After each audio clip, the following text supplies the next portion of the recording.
प्रयास कर रहे हैं। हम लोग ये मानते हैं कि हमारे पुरखों ने कितने अच्छे काम करे, कितने बड़े काम करे। आज अगर मेरे से कोई पूछे इस बात को, तो मैं ये जरूर मानता हूँ कि जैसे एक वैज्ञानिक होता है, उसको हम लोग जो है बहुत श्रेय देते हैं और देना भी चाहिए। जिसने आज की तारीख में कंप्यूटर की खोज करी, ग्रैहम बेल ने टेलीफोन की खोज करी, अन्य चीजों की जो खोज हुई, उन लोगों को, उन वैज्ञानिकों को हम लोग सर के ऊपर बिठा कर रखते हैं, और उन्होंने कार्य भी ऐसा किया कि जिसके लिए उनको ये इज्जत दी जाए। मैं ये पूछना चाहता हूं कि अपने बुजुर्गों ने, अपने पुरखों ने अगर किसी शहर को बसाने का काम किया और खोज करी, क्या वो लोग भी किसी वैज्ञानिक से कम थे क्या? उन्होंने जिन चीजों का आविष्कार किया, जिसका आज 500 साल बाद भी हम लोग उन लोगों का ऋणी हैं, उन लोगों के चरणों की धूल के बराबर भी आज हम अपने आप को जो है वो नहीं मानते हैं। पर आज का जो एक वैज्ञानिक जो काम करते हैं और आगे करते हुए आए हैं, तो जो खोज उदयपुर को करने की हुई, जिस दौर के अंदर हुई, जिस तरीके के अंदर हुई, जिस परिस्थिति के अंदर हुई, जिस हालात के अंदर हुई, क्या वो किसी वैज्ञानिक की खोज से कोई कम है, जिसको आज लाखों लोग जिस चीज को अपना घर कहते हैं, अपना शहर कहते हैं, जिसने एक अव्वल दर्जे का, नंबर 1, एक नंबर का जो है दर्जा इस देश के अंदर नहीं, इस दुनिया के अंदर हासिल किया। पहले 15 शहरों के अंदर अपने नाम को जो है वो दर्ज करवाया, और हाल ही के दिनों में नंबर 2 की पदवी के ऊपर हम लोगों को जो है वो जान और पहचान जो है हम लोगों को मिली। तो ये चीज आज 500 साल बाद भी अगर हम किसी व्यक्ति विशेष की हम चर्चा कर रहे हैं, किसी के कार्य की हम चर्चा कर रहे हैं, तो कोई ना कोई बात, कोई ना कोई खासियत जरूर रही होगी, जिसको हम लोगों को वर्तमान के अंदर भी कायम रखना चाहिए, मानना चाहिए, और उन चीज को आज भी हमको हमारे निजी जीवन के अंदर तब्दील जरूर करना चाहिए। तो ये एक ऐसा विषय है जो मैं मानता हूं कि हर एक इंसान को अपने खुद के निजी तौर के ऊपर ध्यान में रखने वाली बात है। ये ठीक है कि सरकारों के ऊपर उंगली उठाना, विभागों के ऊपर उंगली उठाना, किसी पड़ोसी के ऊपर उंगली उठाना, हर चीज की गलती किसी ना किसी और की जो है वो मानना। पर मैं ये मानता हूं कि जो आज हम लोगों की 5 लाख की जो जनसंख्या है, वो हर एक व्यक्ति अगर अपना एक दायित्व समझे, क्योंकि इसके साथ में एक बात जरूर है कि जितने मेवाड़ वासी हैं, जितने हमारे उदयपुर वासी हैं, ये सोच, ये दृष्टि, ये कार्य करने की एक क्षमता हमको विरासत में मिली, ये हमारे खून में है। अगर हम लोग इन चीजों से वाकिफ नहीं होना चाहें, हम लोग इन चीजों का ध्यान नहीं रखना चाहें, इसके ऊपर अगर हम काम नहीं करें, तो इसके लिए हम किसी और को जिम्मेदार नहीं ठहरा सकते। जो हमने अगर कोई आलस की चद्दर अगर ओढ़ रखी है, तो वो आलस की चद्दर हमको उतारनी पड़ेगी। और आज के अंदर, वर्तमान के अंदर हम लोगों को हमारे पुरखों से प्रेरणा लेते हुए उस कार्य को आज भी उसी प्रकार से निभाना पड़ेगा। अब देखिए, जहां कहीं रसोई में एक से ज्यादा बर्तन होंगे तो आवाज होना निश्चित रूप के ऊपर एक तय सी बात है। पर अगर ज्यादा से ज्यादा जनसंख्या एक सही काम की तरफ बढ़े, एक सही दिशा की तरफ बढ़े, तो मैं ये मानता हूं कि एक चीज का एक तरीके से जो हम एक रूप उदयपुर का आज की तारीख में आने वाले वर्षों के अंदर जो है वर्तमान में और भविष्य में देखना चाहते हैं, तो वो कोई और नहीं करेगा, जितने लोग, हम लोग सब इस शहर के वासी हैं, जो इस शहर को अपना घर बोलते हैं, वो लोग जब तक इस चीज के अंदर नहीं जुड़ेंगे, वो काम नहीं होगा। इंसान इस दुनिया की पहली इकाई है और वो एक है। पर जब अगर हम लोग सब अगर इन चीजों को लेकर अगर जुड़ते हैं, मिलते हैं, तो मैं ये मानता हूं कि कहीं ना कहीं एक लहर, एक तब्दीलियत की, एक हमारे पहचान की, केवल इस शहर को और इस क्षेत्र को नहीं, पर इस देश को नहीं, इस दुनिया के अंदर जो है वो एक मिसाल साबित की जा सकती है। ऐसा मेरा मानना है। बाकी इतिहास को लेकर, बाकी दूसरी चीजों के वर्णन को लेकर मैं ये मानता हूं कि और लोग बहुत अच्छी तरीके से विस्तार में जो है बताएंगे, पर मैं केवल वापस अपनी एक बात को दोहराना चाहता हूं, और ये चीज जरूर कहना चाहता हूं कि एक और चीज मेरे बात करते करते आप लोगों से मेरे दिल में, मेरे जहन में एक और चीज आई है। हाल ही के अंदर हमारे को हमारे पुरखों से हमारे वातावरण को भी लेकर एक बहुत बड़ी सीख मिली है। आज जो हमारी झीलें हैं, वो भी आज हमारे पुरखों की देन है, जो इतने सालों पहले जिस चीज का आविष्कार किया गया, जिसका पानी हम आज भी पीते हैं, आज भी हम उन चीजों का, इतनी जनसंख्या के अंदर उन चीजों का इस्तेमाल करते हैं।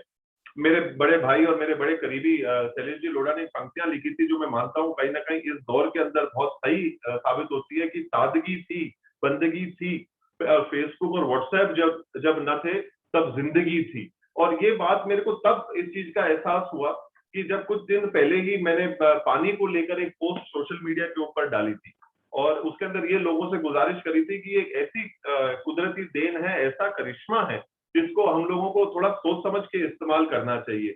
और जब हम इस चीज को इस्तेमाल करें तो इसको एक गैर जिम्मेदाराना तरीके से इस्तेमाल ना करें।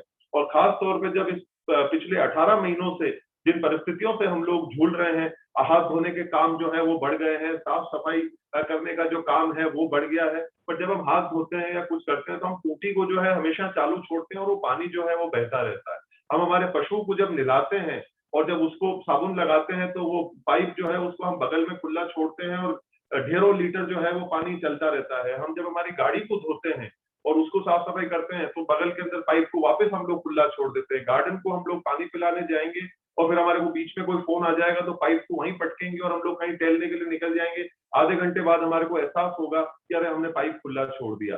पर आज हमारे को इतने सारे सागर, इतनी सारी झीलें हमारे को विरासत में मिली हैं, जिन चीजों का ख्याल करना, इन चीजों की जिम्मेदारी रखना कहीं ना कहीं हमारा दायित्व बनता है। इन चीजों के ऊपर भी हम लोग थोड़ा सा कम ध्यान देते हैं और करते हैं। और बात जहां तक सोशल मीडिया के पोस्ट की रही, उस चीज के ऊपर, उस पोस्ट पे लोगों की जो दिलचस्पी रही वो बहुत ही मेरे को चौंकाने वाली और निराश करने वाली एक जो है वो बात रही थी कि लोगों ने उस चीज को जिम्मेदारी से नहीं लिया।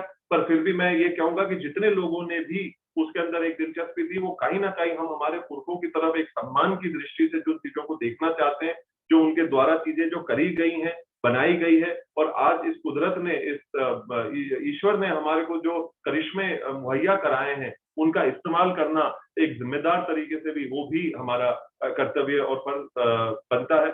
और हम इन चीजों को जो है वो बिल्कुल ही एक हल्के तरीके से जो है वो ना लें और केवल इतिहास को किताबों में, पन्नों में या हमारे संग्रहालय तक ही हम लोग उन चीजों को सीमित नहीं रखें। अगर आगे लेकर आए, हमारे आने वाली भावी पीढ़ी के साथ में उसको एक रोमांचक तरीके से जो है उनको पेश करें। कहीं ना कहीं उनके अंदर भी इस प्रेरणा को जागरूक करने का एक प्रयास करें और ऐसा एक काम जरूर करें जो हम खुद निजी तौर के ऊपर रोजमर्रे पे इस चीज को कर सकें। मतलब मैं ये मानता हूं कि एक कदम से 1000 मील का जो एक सफर है वो पहले कदम से जिसकी शुरुआत होती है, वो कहीं ना कहीं हम लोगों को सबको एक कदम साथ में उठाकर लेना पड़ेगा। और अगर हम लोग आज, अगर हम 200 लोग, 400 लोग अगर जुड़े हैं तो वो एक कदम नहीं 400 कदम बनते हैं। और इस 400 कदम को देखकर अगर ये शहर कल को कहीं ना कहीं उस चीज को उठाता है तो वो मुहिम में तब्दील होता है। इसी सोच के साथ में अपनी बात को मैं विराम देता हूँ। बहुत बहुत शुक्रिया और पुनः आप सभी लोगों को आज के दिवस की और आज की जयंती की बहुत बहुत शुभकामनाएं। बहुत बहुत धन्यवाद।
थैंक यू सर कि आपने हमसे हमारे व्यूज शेयर किए।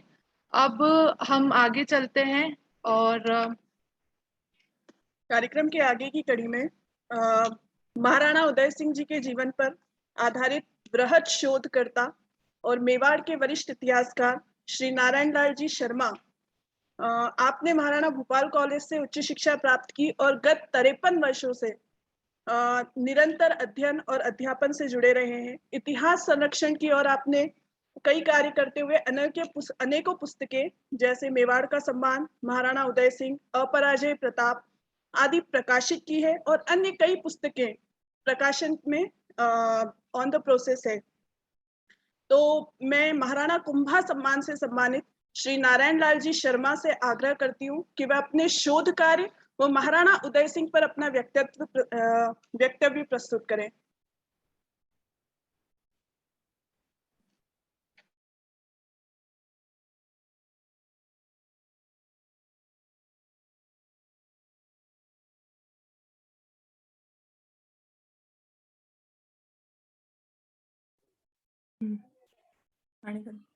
अधिष्ठाता भगवान एकलिंग को नमस्कार। नमस्कार यहाँ के कुल के नायकों को, श्रोताओं को और जिन्होंने आयोजन किया है उन आयोजकों को भी मेरा आभार। विशेषकर श्री अरविंद सिंह जी मेवाड़ को मेरा विशेष आभार। महाराणा उदय सिंह की आज जयंती है। इनके बारे में मैं जब जेल में था आपातकाल में, तब मेवाड़ के इतिहास को पढ़ने का सौभाग्य मिला। मेवाड़ का इतिहास स्वयं में गर्व करने का जैसा है, शौर्य का इतिहास है।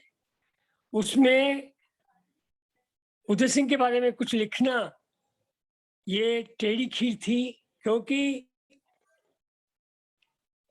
मैंने जब पढ़ा तो इतिहासकारों ने उनको भगोड़ा, कायर, ऐसा कुछ बताया जो मुझे पसंद नहीं आया। इस सारे कुल में ऐसा कोई पैदा ही नहीं हुआ जो इस प्रकार का हो।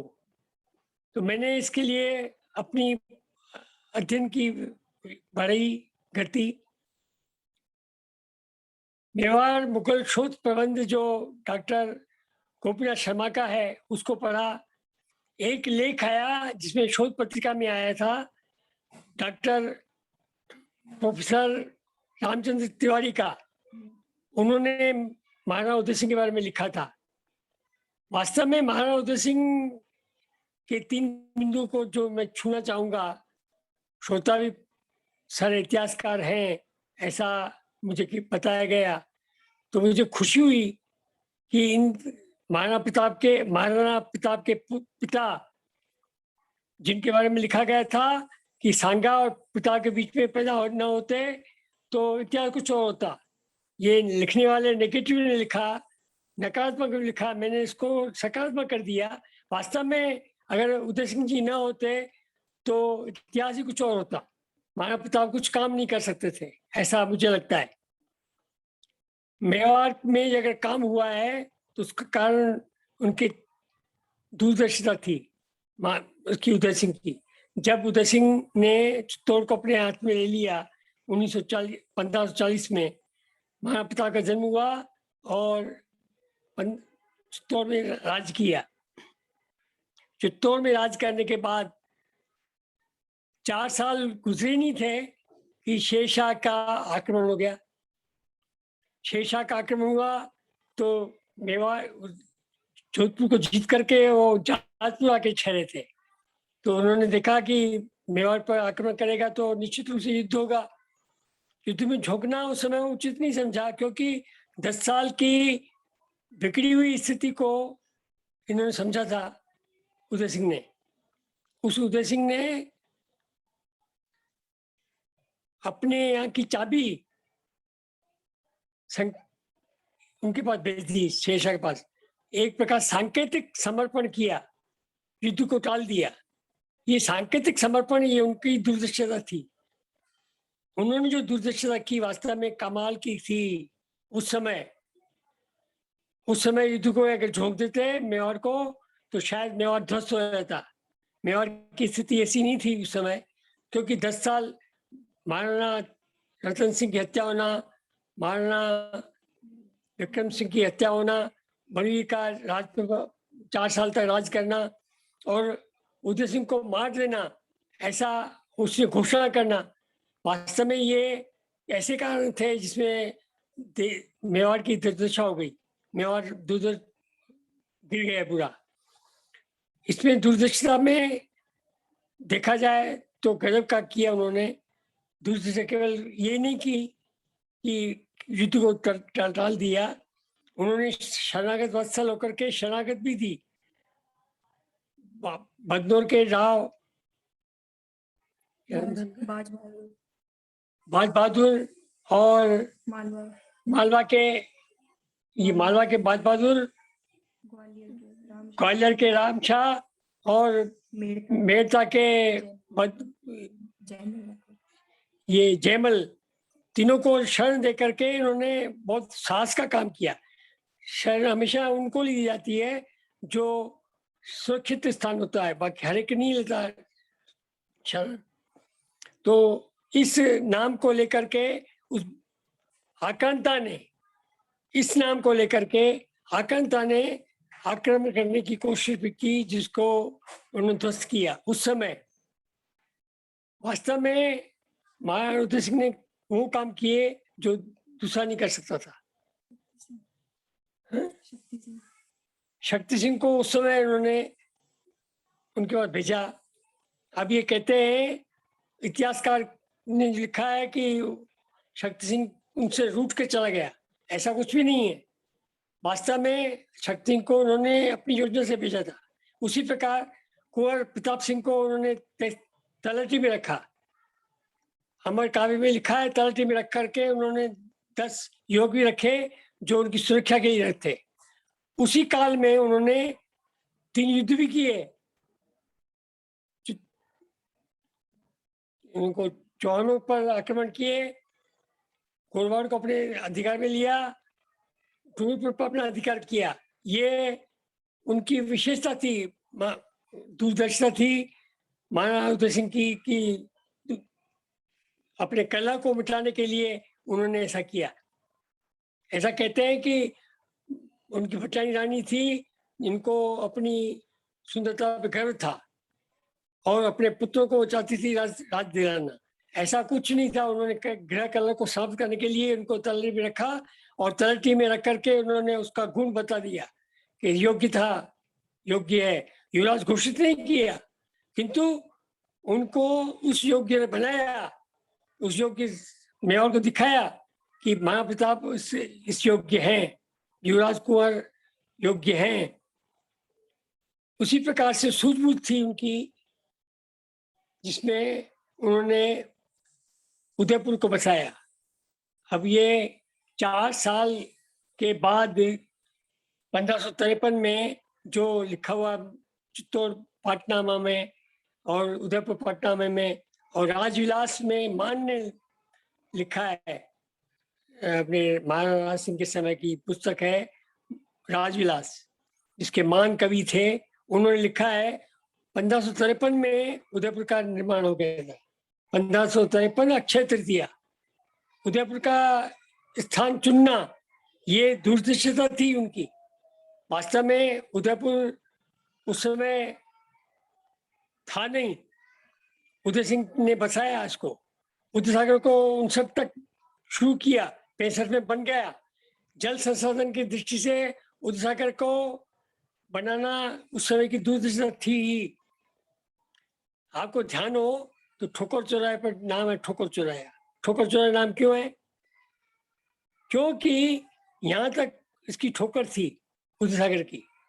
महाराणा उदय सिंह के समय, महाराणा फतेह सिंह के समय उसको पाल को तोड़ करके इसका पानी निकाला, कहीं डूब न जाए मेवाड़, इसलिए। परंतु जल संसाधन की दृष्टि से उन्होंने पहले से ही प्रबंध कर लिया था। और झील के किनारे महलों को खड़ा करना ये उनका उस समय का पूरा लक्ष्य था। एक राजधानी बनाई अस्थायी। आक्रमण के समय में जो सूचना उन्होंने दी शक्ति सिंह ने, आक्रमण हुआ अकबर का, उस आक्रमण के समय में उदयपुर के इस भाग को ले आना ये उनकी दूरदर्शिता थी, सूझबूझ थी। उस सूझबूझ के कारण से ही मेवाड़ बचा रहा, स्वायत्त रहा, स्वतंत्र रहा। आज हम स्वतंत्रता में सांस ले रहे हैं तो उसका कारण भी उदय सिंह ही है। महाराणा प्रताप अगर काम कर सके तो उसका कारण भी उदय सिंह ही है, बाकी कोई कारण नहीं है। उदय सिंह के कारण से 2 चीजें आई बाहर उदयपुर मेवाड़ में। वो आई, एक तो राजधानी बनी, नई नीति मिली, और एक गुर्जर युद्ध हुआ शुरू, पहाड़ी युद्ध जिसको कहा जाए। पहाड़ी युद्ध को निर्माण करने का श्रेय उदय सिंह का है। उस समय, जिस समय ये था नहीं कुछ भी, महाराणा प्रताप ने उसी काल को, उसी बात को लेकर के आगे बढ़ा। महाराणा प्रताप उसी को बढ़ के किया और सफल हुए, खुद भी सफल हुए थे। उदय सिंह स्वायत्त रखा, स्वतंत्र रखा मेवाड़ को। मेवाड़ में अगर अपन स्वतंत्र रहे तो उसका बहुत बड़ा कारण ये था। तीसरा कारण था, जहाँ राजा वहाँ रानी, राजधानी। पूर्व में राजा अगर मर जाता था तो राज खत्म हो जाता था। इन्होंने नया दिया विचार, नई नीति थी, जहाँ राजा वहीं राजधानी। और इस कारण से प्रताप ने अपना काम किया। उदय सिंह को समय कम मिला, 4 साल मिले केवल। चित्तौड़ पतन के बाद 4 साल ही मिले। चित्तौड़ पतन और मेवाड़ के इस क्षेत्र में आ जाना, इसको भगोड़ा मान के लोग कहते हैं, पर भगोड़ा था नहीं वो। वास्तव में योजनाबद्ध तरीके से वो यहाँ आए थे और अपनी योजना ये थी उसकी कि मेवाड़ को कैसे सुरक्षित रखा जाए। वास्तव में मेवाड़ सुरक्षित रहा तो उसका कारण महाराणा उदय सिंह ही थे। जहाँ राजा वहाँ राजधानी, इसके पहले तो जहाँ राजा खत्म हो जाता राजधानी खत्म हो जाती। ये नई नीति जो दी वो महाराणा उदय सिंह ने दी। उदयपुर को बसाना, उदय सकल बनाना, नई नीति देना।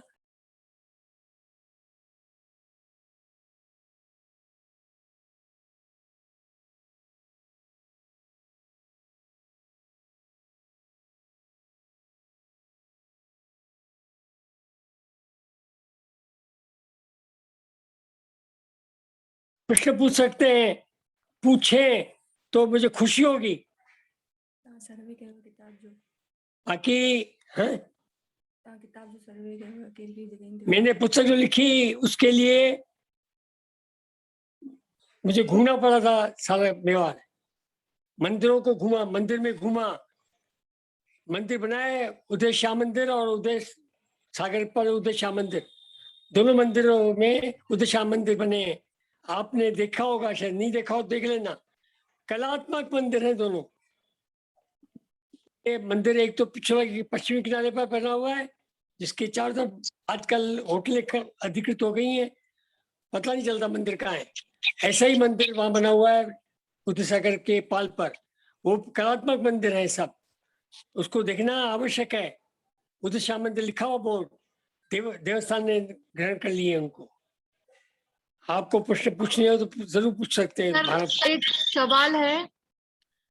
बोलिए। एक सवाल है, सिसोदिया रानी जो है, सोलंकी रानी उदय सिंह जी की, उनके बेटे थे वीरम देव जी, उनका इतिहास जानना चाहते हैं। वीरम देव वास्तव में छाया थे महाराणा प्रताप की। वो सोलंकी के इनके भाई थे, छोटे शक्ति सिंह के। और राणावत कुल को खड़ा करने का श्रेय उनका है। वो वास्तव में युद्ध लड़ा, गुजरा युद्ध महाराणा प्रताप ने, तो उसका बहुत बड़ा कारण था वीरम देव।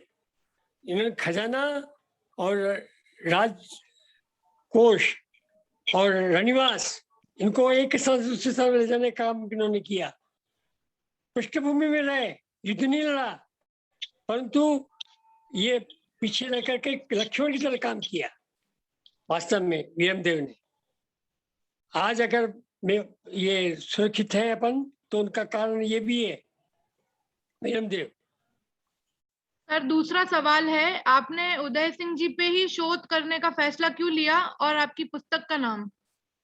ये इसीलिए लिया कि उसमें लिखा था, मैंने जो इतिहास पढ़ा उसमें भगोड़ा लिखा, कायर लिखा, जबकि वो कायर था नहीं, शूरवीर था। उन्होंने लिखा था कि संगा और प्रताप के बीच में अगर उदय सिंह न होते तो इतिहास कुछ और होता। मेरा कहना यह है कि उनकी दृष्टि में नेगेटिविटी थी, नकारात्मकता थी। वास्तव में सकारात्मक दृष्टि से देखोगे तो उदय सिंह ने जो काम किए वो किसी ने नहीं किए।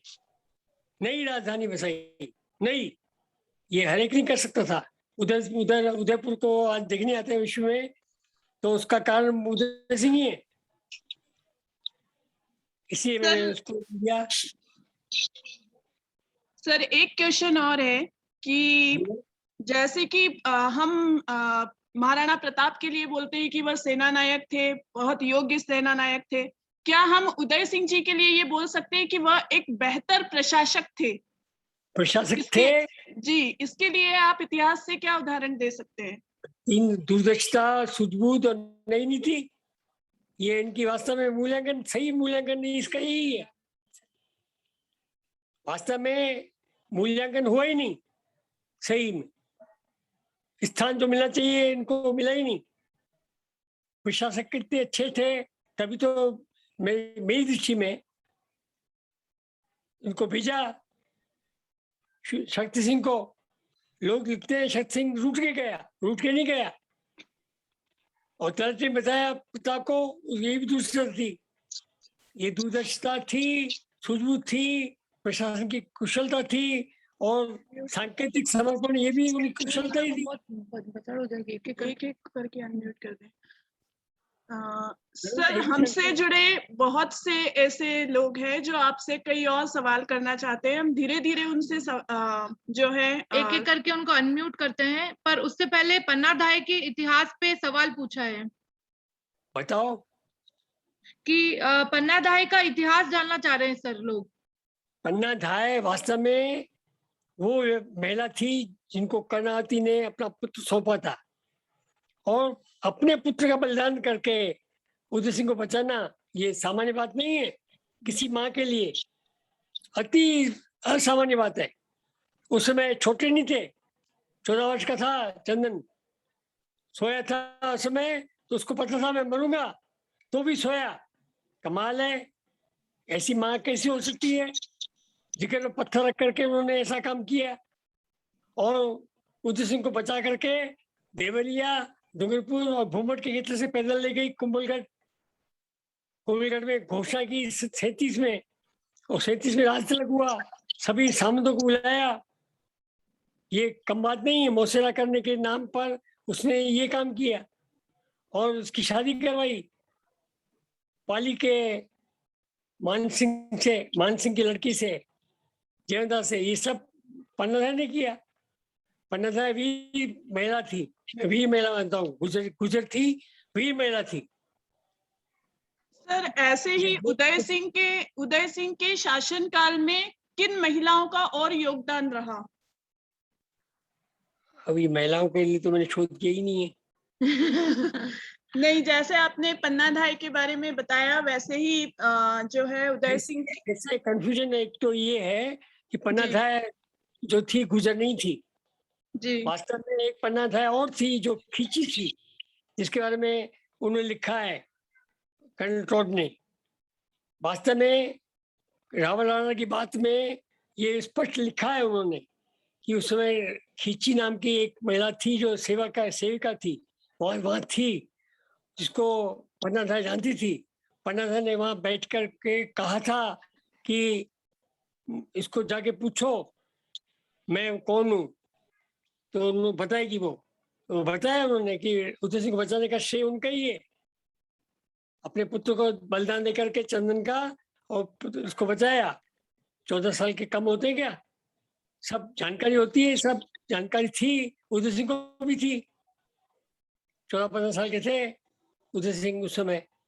आज जयंती है जिनकी मना रहे हैं, हिसाब लगा लो, 1523 में लगभग जन्म हुआ होगा उनका। 1522-23 के पास कहीं जन्म लिखा नहीं है उनका, परंतु आज ये मेवाड़ के जो महल हैं, अगर वो मनाते हैं तो ये निश्चित रूप से 1523 में जन्मे होंगे, ऐसा मैं मानता हूँ उस हिसाब से।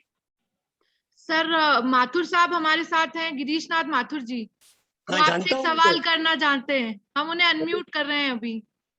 करो सर नमस्कार। बहुत स्वागत है आपका, आप सवाल पूछिए। नमस्कार आपका। सर आपको बधाई, आपने बहुत अच्छी जानकारियाँ दिए हैं।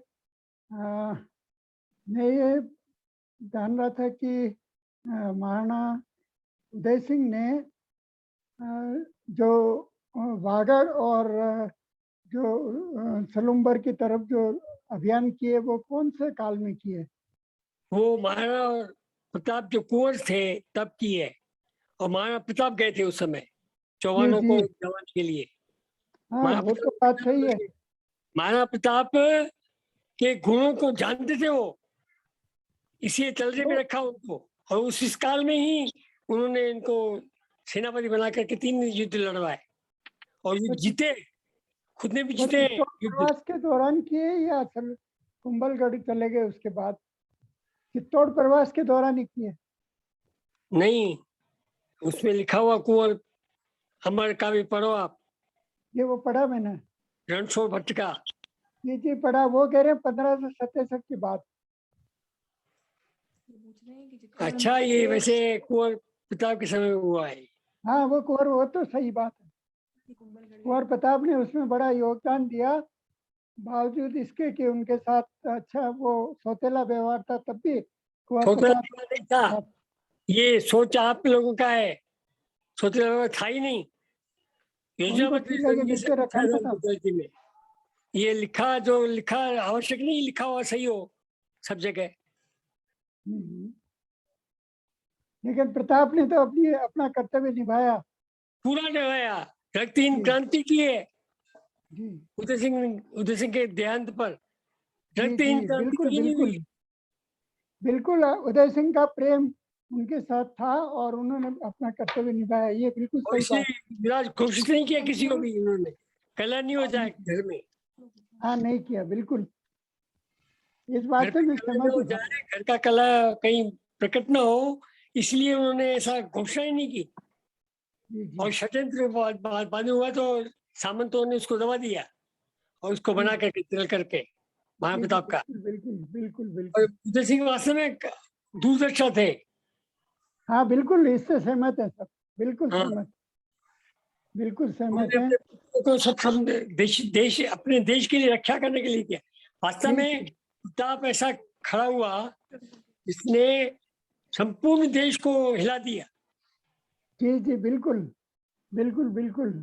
हम्म। आपको बताइए, आपने आपकी पुस्तक मैंने पढ़ी है, सब मेरे पास है, आपकी पुस्तक मेरे पास अच्छा है। है, खुशी मुझे हूँ मैं। जी जी अब आए भी, दर्शन भी किए आपके, मैं आप आए हो उनके मनोहर लाल जी के साथ। जी बिल्कुल आया सर, हाँ, बिल्कुल मैं और आपसे कब। पालड़ी के मंदिर के लिए आपने पूछा था मुझसे। जी नाथ नाथ संप्रदाय के लिए। हाँ, अब सर हम दूसरे सवाल पे जाएंगे। मैं आपसे रिक्वेस्ट करूंगी, जिन्हें भी सवाल पूछना है अपना हैंड रेज वाला इमोजी आप डालें, तो हम आपको अनम्यूट करेंगे सवाल पूछने के लिए। बहुत ही खुशी होगी मुझे। या फिर आप चैट पर भी लिख सकते हैं, जो भी आपको सवाल पूछना है हम उस पे पढ़ के भी सर से पूछ सकते हैं आपके लिए। पूछिए, बहुत अच्छा कोई लगा। आप में से किसी को क्वेरी हो तो आप प्लीज पूछिए। आपने काफी जनों ने हैंड रेज कर रखे हैं, कोई बात करना चाहता हो तो।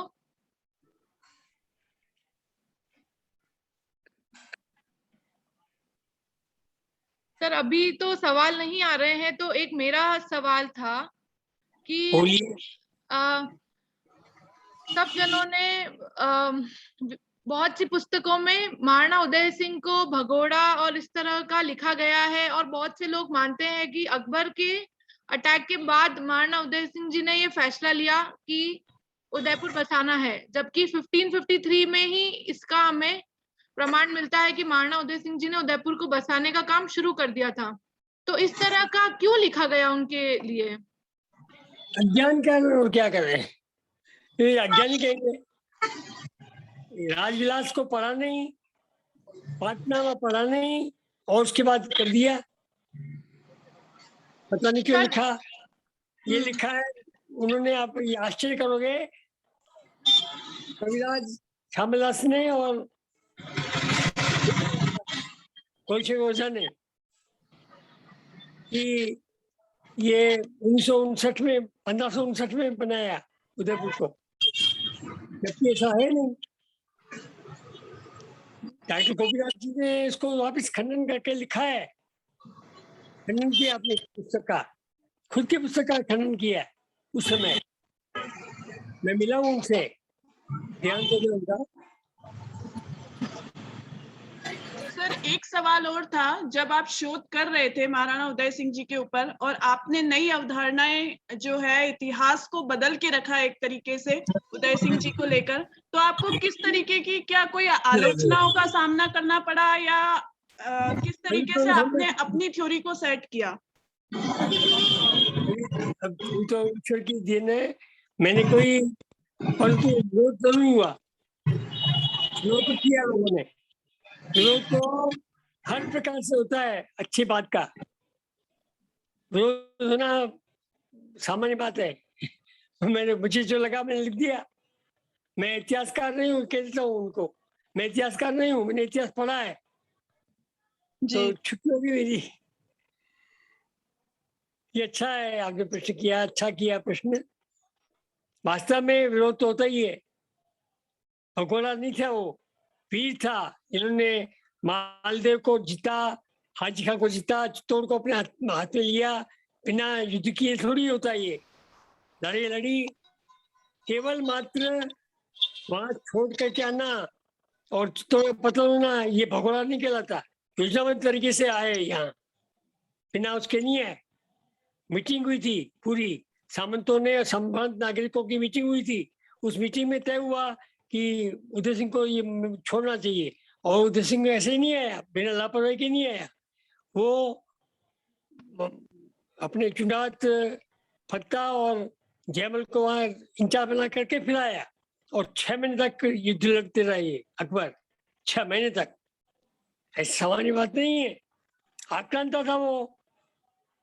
उसने राज किया है, क्या किया है आज? राज तो हिंदुओं ने किया, हिंदुओं के बल पे किया उसने, बाकी किया पूरा आक्रांत था वो। तो आक्रांत समझ करके ही सब काम किया उन्होंने। ये मैं आक्रांत मानता हूँ उनको, भगोड़ा मानता ही नहीं हूँ। ये आक्रांत थे, आक्रांत से अभी आतंकवादी है, ऐसे ही वो आतंकवादी था मेरे हिसाब से। अब मैं आज कह रहा हूँ आतंकवादी था, और झूठा नकली था आदमी, असली आदमी था ही नहीं। फतेहनामा पढ़ो उसका, चित्तौड़ फतेहनामा, उसमें लिखा है उन्होंने कि इस्लाम के कारण से मैं जीता हूँ। अब ये ऐसा आदमी कैसा काम का नाम दीनदारी खड़ा कर दिया धार्मिक को एकता बताने के लिए, कुछ नहीं है। जी सर, इसी क्रम में एक सवाल और भी है कि हम लगातार, जैसे अभी हम खुद भी स्टूडेंट हैं, खुद भी पढ़ते हैं, तो एक महाराणा प्रताप की तरफ बहुत सारा रुझान रहता है, शोधार्थियों का भी और इतिहासकारों का भी। आज तक महाराणा उदय सिंह जी को वो स्थान क्यों नहीं मिल पाया जो मिलना चाहिए था? इसके पीछे क्या वो किताबें दोषी है जिनमें पहले से महाराणा उदय सिंह को जो है भगोड़ा लिख दिया गया है, या फिर वो किताबें आज तक थ्योरी में चल रही है, या क्यों हम अपनी मानसिकता चेंज नहीं कर पाए? वास्तव में किताब पढ़ने का जो अवसर मिलना चाहिए लोगों को नहीं मिला है। और ये कर्नल टॉड ने जो लिखा है ना, वास्तव में कर्नल टॉड के इतिहास को सबने इतिहासकार मान लिया, इतिहासकार मान लिया। बदायूं ने लिखा वो मान लिया, जहांगीर नामा में लिखा वो मान लिया, मतलब उन्हें अकबरनामा में लिखा वो मान लिया। ये गलत है। विदेशियों ने अपने राजाओं को अपने सिर पर रखा, ये किया उन्होंने, क्या किया है जी। वास्तव में अपने इतिहास को देखने का सब मिला ही नहीं। मान ने लिखा है ना, कभी मान ने राजविलास, उसको पढ़ने काम ही करते हैं कभी। ये अमर काव्य लिखा है रणछोड़ भट्ट ने, राज प्रशस्ति लिखी है रणछोड़ भट्ट ने।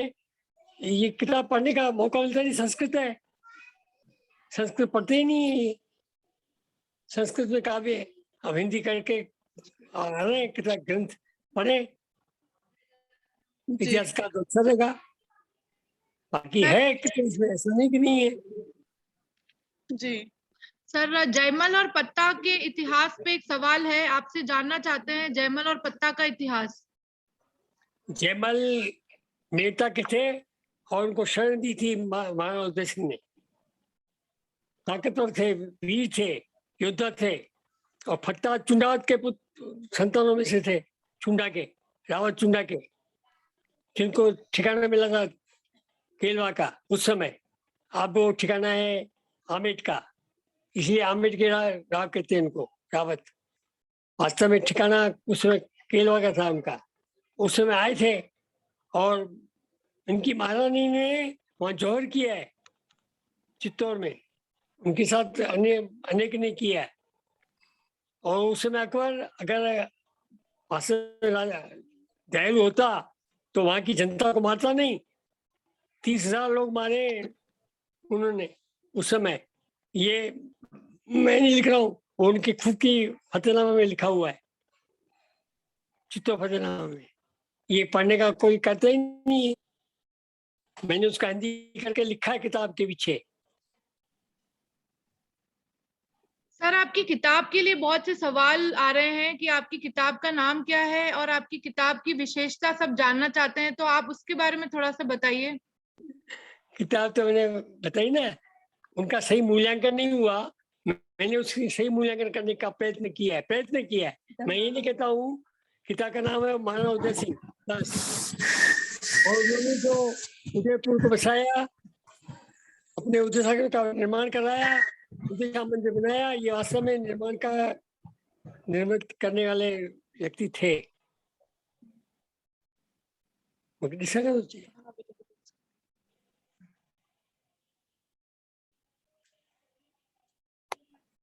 सर, एक सवाल और है। उदयपुर की जो बसावट है, उदयपुर जो नगर बसा, वो महाराणा उदय सिंह ने जब बसाने की शुरुआत की, उसके बारे में लोग जानना चाहते हैं।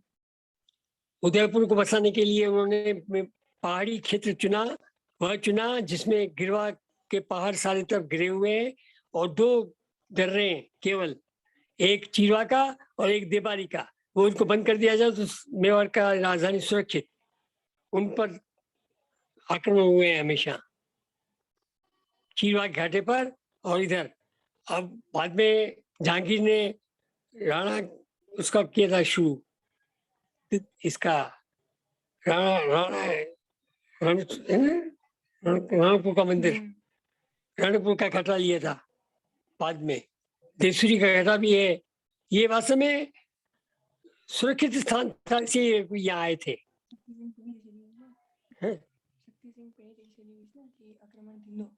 और शहर कैसे बसाया उन्होंने? शहर का कैसे बना? जब यहाँ राजस्थानी स्थापित हुई तो फिर शहर कब बसा? सबसे पहले उन्होंने ये बनाया महल पे उदय सिंह की बनी हुई दीवारें हैं अभी भी। और ये पहाड़ी क्षेत्र में बसा था वास्तव में। ये भट्टन जोटा, घनी घाटी, ये बसे हुए थे पहाड़ी क्षेत्र पर। मैदान में कोई बसा हुआ था नहीं उस समय, क्योंकि ठोकर चौराहे था। उदय सागर जो पानी आता था, यहाँ तक था पानी, ठोकर चौराहे तक। तो ये कैसे बसता है? तभी तो महाराणा उदय फतेह सिंह ने वो पाल तुड़वाई, साइड पे पानी निकलवाया। लगभग 10 फीट पानी नीचे उतरा है। सर, ये एक केतन जी हैं, आपसे सवाल पूछना चाहते हैं। बोलिए केतन जी। जी जय माता दी आप सभी को। जय माता दी हुकुम। अच्छा, मैं बस ये जानना चाह रहा था। मैं महाराष्ट्र में हमारा जैतपुर करके एक जगह है, वहां से मैं हूँ। और हमारे जीवन में महाराणा प्रताप का जितना महत्व है उतना ही छत्रपति शिवाजी महाराज का भी हमारे पूरे इतिहास में और उसमें उनकी भी छाप है। मैं बस ये जानना चाहता था, लाला लाजपत राय ने उनकी किताब में, जो स्वतंत्रता सेनानी रहे, उन्होंने भी उनकी किताब जो शिवाजी महाराज पर उन्होंने लिखी, उसमें उन्होंने शुरुआत ही की है कि छत्रपति शिवाजी महाराज ये सिसोदिया वंशीय राजपूत थे। तो इस पर आपका क्या कहना है? क्या ये बात सच है कि महाराणा प्रताप और शिवाजी महाराज एक ही परिवार से ताल्लुक रखते हैं? एक ही परिवार के थे। और ये महाराणा जो ये हमीर था, हमीर के पहले अजय सिंह जी थे, वो उनके 2 पुत्र दक्षिण में चले गए थे। उनमें से एक परिवार के शिवाजी हैं, सिसोदिया वंश के थे वो भी। हाँ, सिसोदा के राव थे राणा, उनके पुत्र के संतान है। मैंने लेख लिखे हैं उनके 2 प्रताप, इसके पढ़ना आप, छपे प्रातःकाल में मेवाड़ के धरोहर के अंतर्गत। हम ये लिंक सर से लेकर इटर्नल विवाद पे पोस्ट करेंगे, आप उस पे पढ़ सकते हैं। ठीक है। सर एक और सवाल है, क्वेश्चन है, ऐसा क्यों है स्कूल की किताबों में अक्सर मुगलों का इतिहास को बढ़ चढ़ के बताया जाता है? इंडियन हिस्ट्री में भी मुगलों के इतिहास से ही भरी हुई है, ऐसा क्यों है? मैंने इनके बारे में लिखा था, परंतु आज दुर्भाग्य ये है कि विश्वविद्यालय के लेखक और उनके ये लेखक ने लिखा कि आपके विचार पूर्व के विचार हैं। अब ये है, क्या कर सकते हैं उसको बताओ। बोर्ड के अंदर से लिखा हुआ आया कि आपके विचार जो है वह आरएसएस के विचार है। अरे आरएसएस के विचार कहाँ से आए? ये विचार तो सब तुमने गलत लिखा है। मांडल को मांडलगढ़ बना दोगे तो कैसे काम चलेगा? मांडल को मांडलगढ़ मेरे जानते ही नहीं, वो मेरे को देखा ही नहीं है और लिख देते हैं। अब क्या क्या करो उसको? लेखक ये जितने राजनीति के नेता हैं वो ऐसे ही करते हैं, उसको क्या कर सकते हैं? आंदोलन करें, जैसे भी आंदोलन किया था पद्मावत पर। जिनविजय की किताब किसी ने पढ़ी नहीं होगी। जिनविजय की भूमिका लिखी है वो गजब की लिखी हुई है। महारानी पद्मिनी पे लिखी है उन्होंने लिखा है कि महारानी पद्मिनी अगर ना होती तो शायद राजपूत खड़े नहीं होते।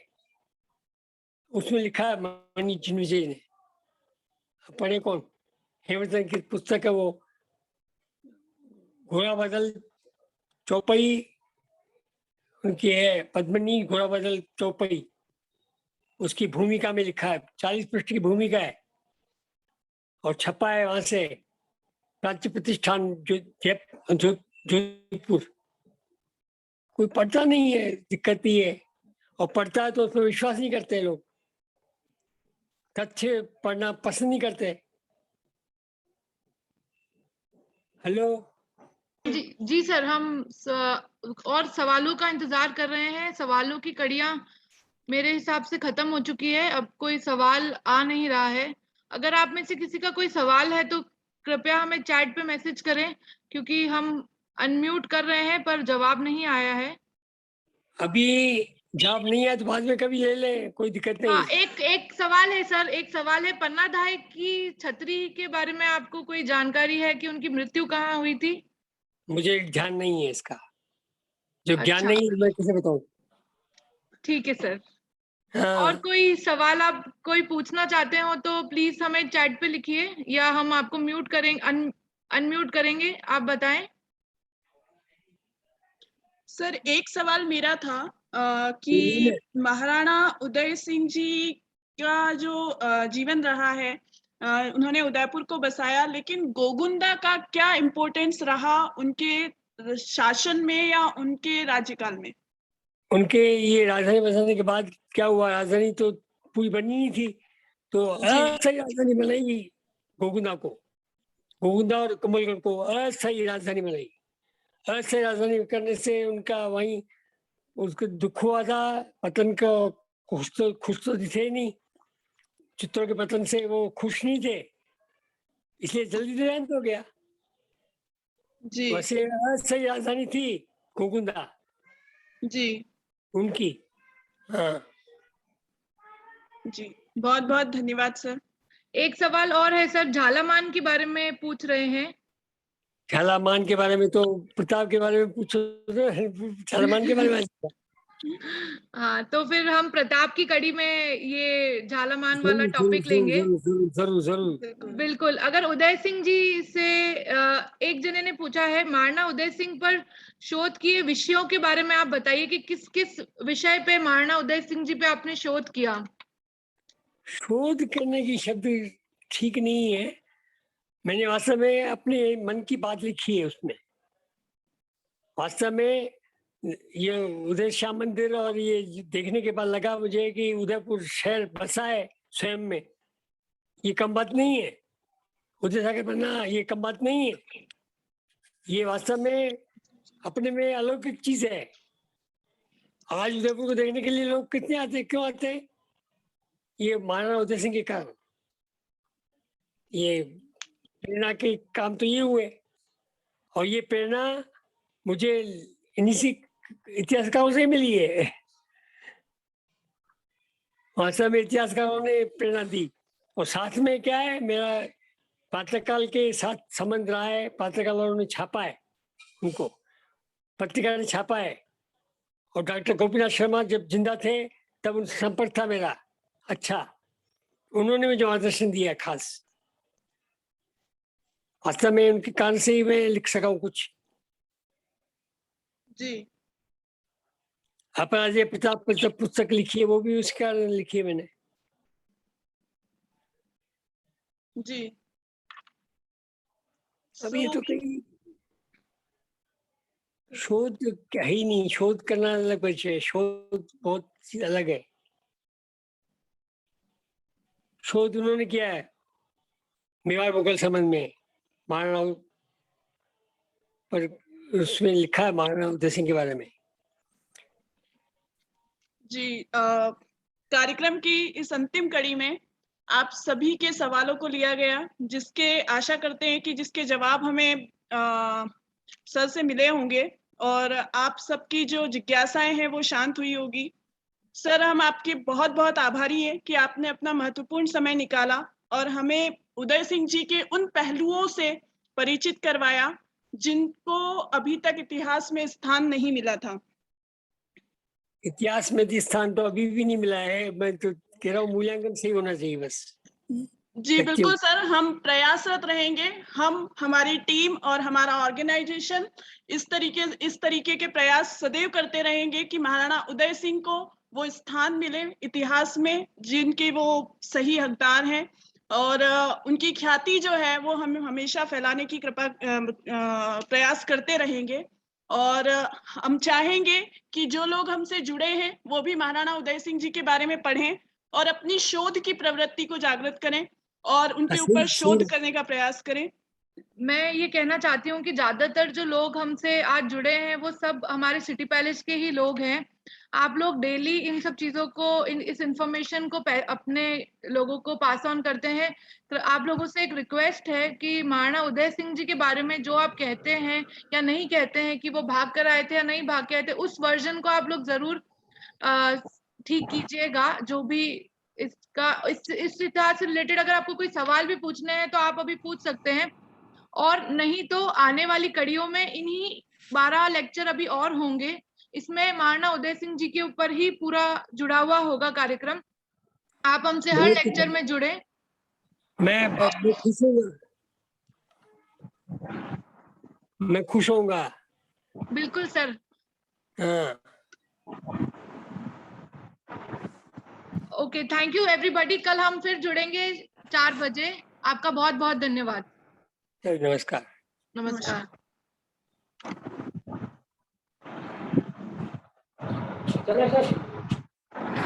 बिल्कुल जी, बिल्कुल जी।